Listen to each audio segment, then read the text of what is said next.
Welcome to ALCS Middle School. I go by Coach Royce.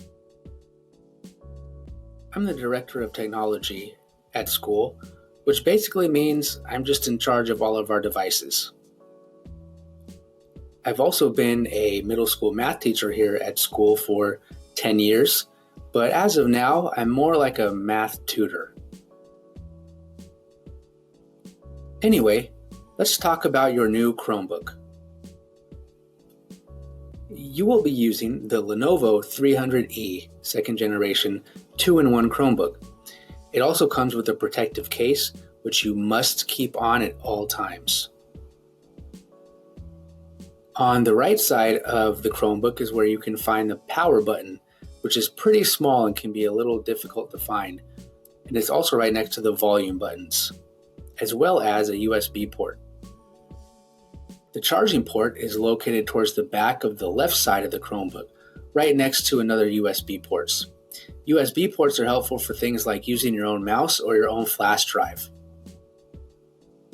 Your Chromebook is a 2-in-1 Chromebook, which means it can be used as a laptop in laptop mode, or in tent mode,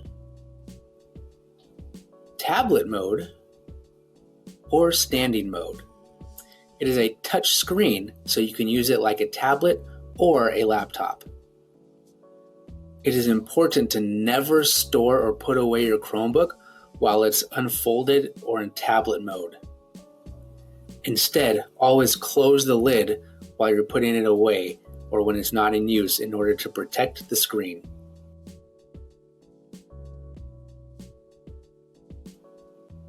When you first open your Chromebook, you will be asked to sign into your school Google account. And as you can see, all of our email accounts end with @alchristian.com. The first part of your email address is always your first and last name with no spaces or dashes, such as Michael Jordan @alchristian.com or Derek Rose @alchristian.com. When students first log into their Chromebook, the Chrome browser will open with 3 tabs. The first tab will be their email inbox, which is important for students to check every day throughout the day because it is the easiest way for teachers and students to communicate with each other and for students to communicate with each other. Of course, except when they're in class and should be focused on a lesson. They will also have their Google Classroom open. And Google Classroom, they will see all of their current classrooms that they have for the year or the trimester. And Google Classroom is where they will turn in a lot of their work and see their assignments and be able to also communicate with their teachers.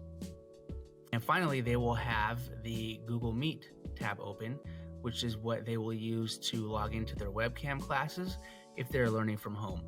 And students can join a class by entering that teacher's meeting code, whatever it is. And usually it will be a last name or something like that, but teachers will provide their meeting codes with the students ahead of time. At the bottom of the Chromebook is the taskbar, and the icons at the bottom of the Chromebook display what apps are currently open.